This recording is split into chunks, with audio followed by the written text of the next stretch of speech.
America's North Woods border region.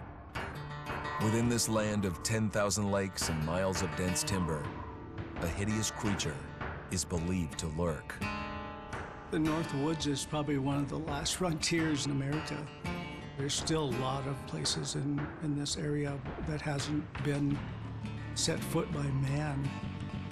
Monsters and mysteries exist here because it is remote. Up in the North Woods, winters are long.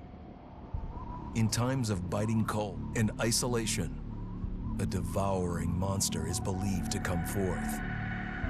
It's terrorized native people for generations.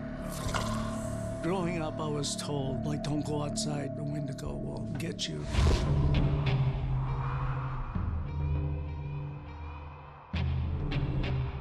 Among the traditions of the northern Algonquin tribes is the Wendigo, a monster that can seize hold of a person to carry out its hunger for human flesh. Many Native Americans fear even talking about this Wendigo, and even the mention of the name will let the Wendigo find out where you are, and it will open you up to be possessed by this Wendigo. The most famous case of a Wendigo possession took place in 1879. In the deep woods outside of Edmonton, Alberta. Swift Runner, a Cree Indian, was a trapper and a guide. He had left town the previous autumn with his wife, 6 children, and his mother. But when Swift Runner returned in spring, he was alone.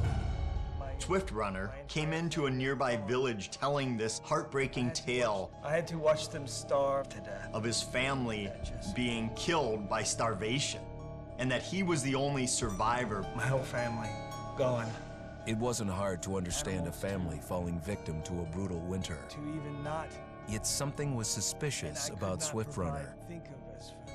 He was a strapping man, and he came into town weighing over 200 pounds. It didn't look like somebody who had just weathered a terrible winter. He wasn't malnourished, didn't look like he was starving. He looked healthier than ever.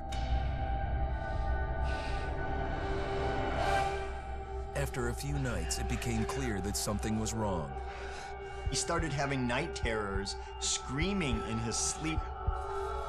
I am the Wendigo! Villagers alerted the police. Swift Runner actually guided them back to his winter cabin. When they got there, that's when they saw the true horror.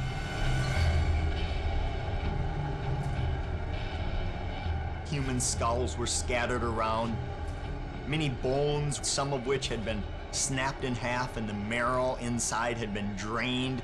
They had never seen anything like it. Swift Runner had killed his entire family, shooting them, hitting them with an axe, strangling, and then eating most of their bodies.